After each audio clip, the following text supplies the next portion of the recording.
The Trump-Putin meeting in Alaska is no ordinary summit. The location itself tells a story, reaching deep into the intertwined histories of the United States and Russia. Alaska, once Russian territory, was sold to the U.S. in 1867 for $7.2 million, a transaction that was met with skepticism at the time but is now considered one of the most strategic purchases in American history. That decision not only changed the U.S. map but also marked a turning point in Russian influence in North America. Over 150 years later, the choice to host a meeting between the U.S. and Russian presidents in this very land carries undeniable symbolism. Alaska sits at the literal and figurative crossroads of East and West, separated from Russia's Chukotka Peninsula by the narrow Bering Strait. On a clear day, it's possible to see Russian islands from Alaska's shores. This geographical closeness reminds both nations that their relationship is not just about abstract geopolitics, they are, quite literally, neighbors. From a strategic standpoint, Alaska is a prize. It is rich in natural resources, boasting oil, gas, rare minerals, and fisheries that sustain global markets. It also serves as a key military outpost. The state hosts critical U.S. missile defense systems and Air Force bases that keep watch over the Pacific and Arctic. In the context of U.S. Russia relations, Alaska represents both a historic connection and a present-day point of strategic leverage. By choosing Alaska, the Trump administration signals openness to dialogue but also sends a subtle reminder of American sovereignty over a territory Russia once owned. For Putin, the location evokes a shared history and perhaps a quiet assertion that Russia has not forgotten the past. The meeting setting, therefore, is more than a backdrop, it's an active participant in the story, loaded with meaning that both sides are keenly aware of. Before any official agenda is tackled, the world watches the theater of diplomacy unfold. In high-stakes meetings like this, every detail from the handshake to the seating arrangement is choreographed for maximum effect. The Trump-Putin Alaska summit begins with exactly that kind of subtle messaging. Cameras click as the two leaders meet against the dramatic backdrop of snow-capped mountains, their body language carefully observed by political analysts and the public alike. First impressions matter. For Trump, the goal is to project confidence, strength, and control. He is known for his firm handshakes and preference for dominating the frame, often leaning forward or gesturing broadly. Putin, in contrast, favors a composed, almost unflappable demeanor, often allowing others to make the first move before responding with measured precision. The dynamic between them plays out not just in words but in the silent, visual cues that the media captures and broadcasts globally. Public optics are critical because they shape the narrative before the negotiations even begin. Supporters of the summit present the meeting as a bold step toward easing tensions and opening channels of communication. They highlight the symbolism of leaders meeting in a location that bridges their nations both geographically and historically. Critics, however, see the optics as potentially dangerous, a stage-managed event that could mask concessions or undermine U.S. alliances. Even the attire and staging carry messages. Flags are positioned for balanced visibility, signaling equality. The choice of location within Alaska, whether it's a government building, a neutral conference hall, or a more informal setting, suggests different tones. A formal venue projects authority and structure, an informal one implies a more open, perhaps less scripted, conversation. The opening moments of the Alaska summit are not just for the leaders in the room. They are for the cameras, the headlines, and the audiences back home.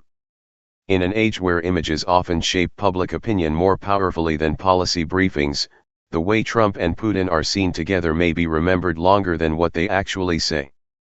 The Arctic has long been a remote, ice-locked region, but climate change is rapidly altering its strategic and economic value. Melting ice is opening new shipping lanes, shortening travel times between Asia, Europe, and North America by thousands of miles. For both the US and Russia, Alaska and the surrounding Arctic waters are more than just scenic wilderness, they are the gateway to a new era of global commerce and energy competition.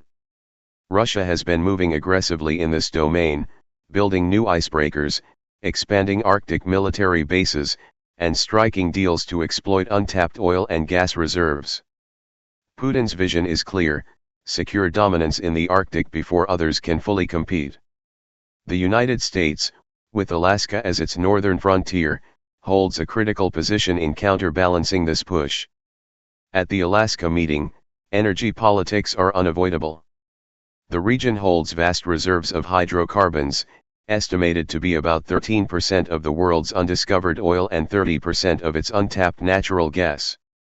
With sanctions limiting Russia's access to Western technology for Arctic drilling, any potential cooperation or continued rivalry will have significant global consequences. For Trump, the question is whether cooperation could serve U.S. economic interests without compromising national security or geopolitical leverage. American energy companies have the technology and capital Russia needs. Russia has the proximity and existing infrastructure. But any partnership risks criticism from allies and domestic opponents who view Moscow as an untrustworthy partner. Beyond oil and gas, control of Arctic shipping routes is another high-stakes matter.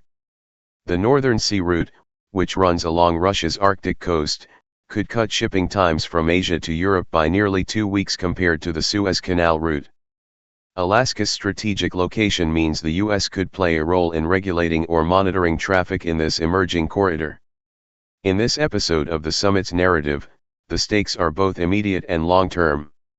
Whoever sets the rules for the Arctic in the coming decade will shape global trade, energy markets, and environmental policy for generations. If the Arctic is an economic frontier, it is also a military one. Alaska is home to key U.S. military installations, including missile defense systems designed to detect and intercept threats from across the Pacific and Arctic. From its vantage point, the state is a first line of defense against potential missile launches from Asia or Russia.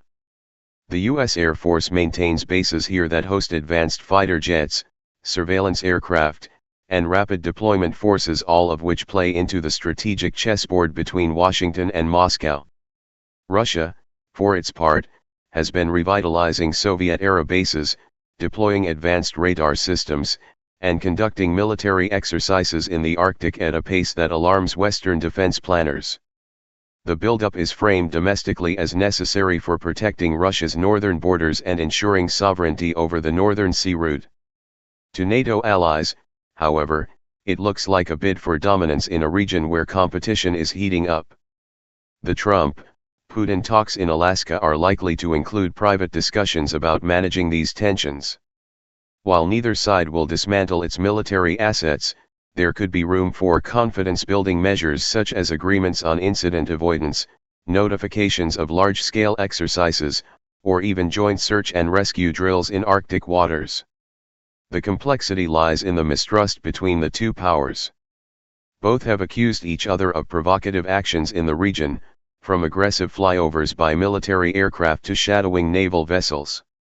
In this environment, even small misunderstandings can escalate into diplomatic crises.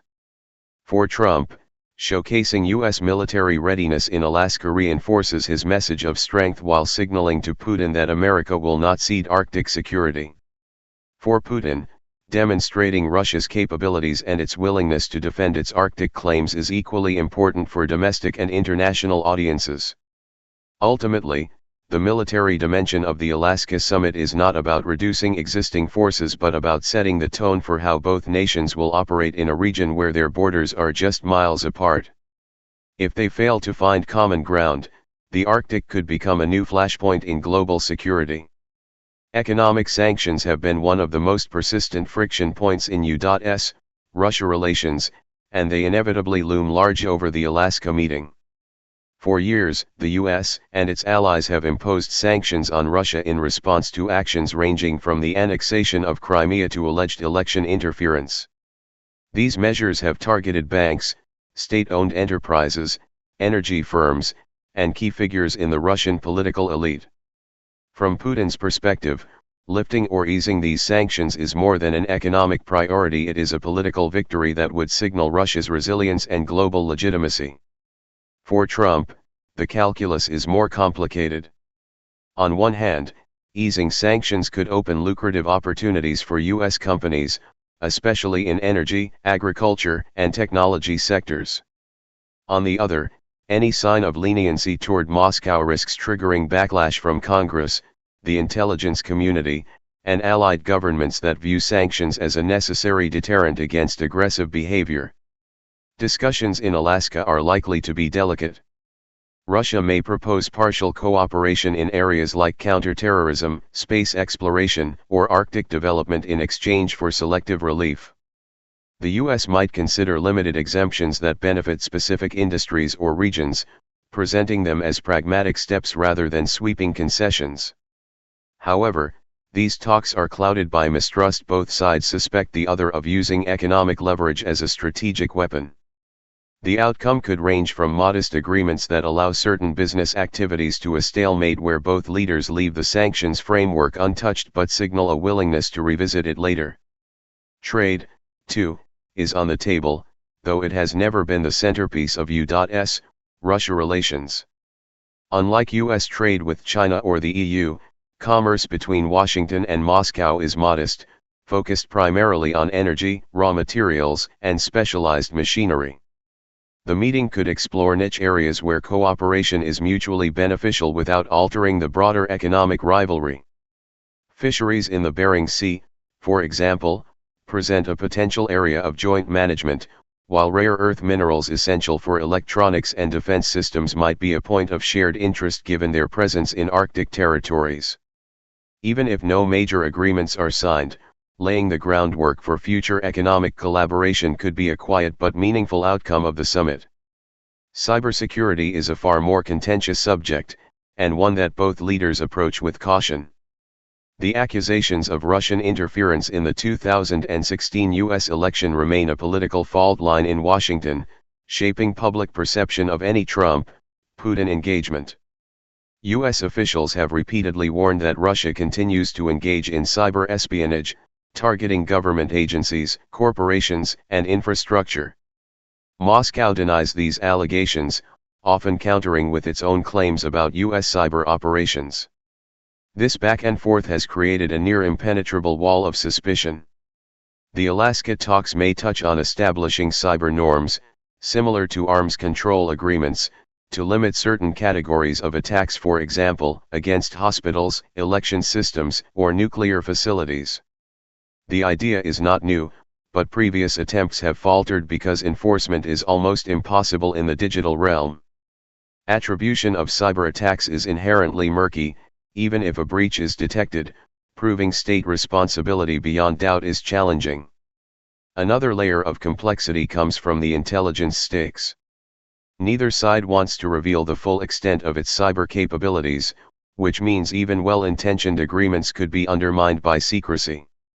Still, there is recognition that without some framework for restraint, the risk of a major cyber incident, accidental or deliberate, will only grow. The summit could yield a symbolic commitment to ongoing dialogue between cybersecurity experts, perhaps under the auspices of neutral international organizations. For both Trump and Putin, addressing sanctions, trade, and cybersecurity in one meeting is a balancing act between political optics and strategic advantage.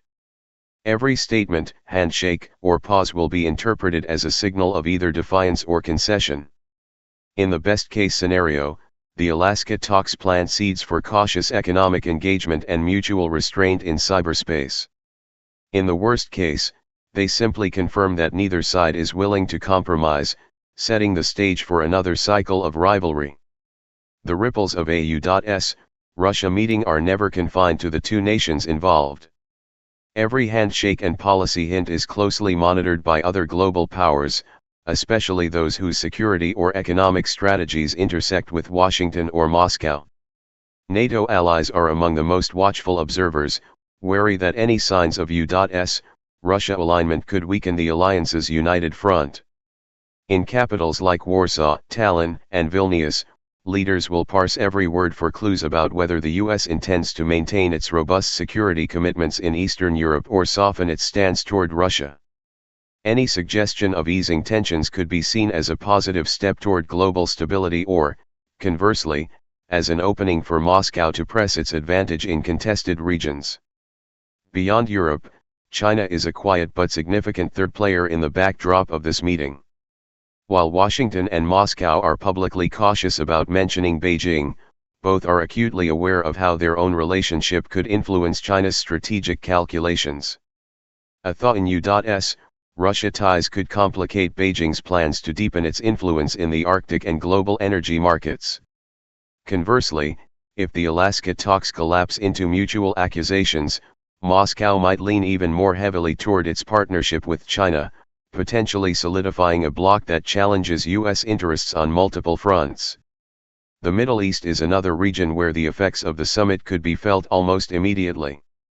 Russia's role in Syria, its arms sales to regional partners, and its growing diplomatic presence in the Gulf all intersect with U.S. interests. If Trump and Putin signal any willingness to coordinate even loosely on counterterrorism or conflict resolution, it could reshape the calculus for allies and adversaries alike. The same applies to arms control treaties, which, while not the headline focus of the meeting, remain a fundamental part of global security architecture. Whether through public statements or private agreements, a commitment to revive or renegotiate strategic arms limitations would ripple through every major defense ministry on the planet. As the meeting moves toward its close, attention turns to what has been gained, lost, or left hanging in the balance. For both leaders, part of the goal is managing expectations, ensuring that whatever happens can be spun as a success at home. In Washington, Trump will want to frame the summit as a demonstration of American strength and diplomatic skill, whether or not concrete agreements were reached.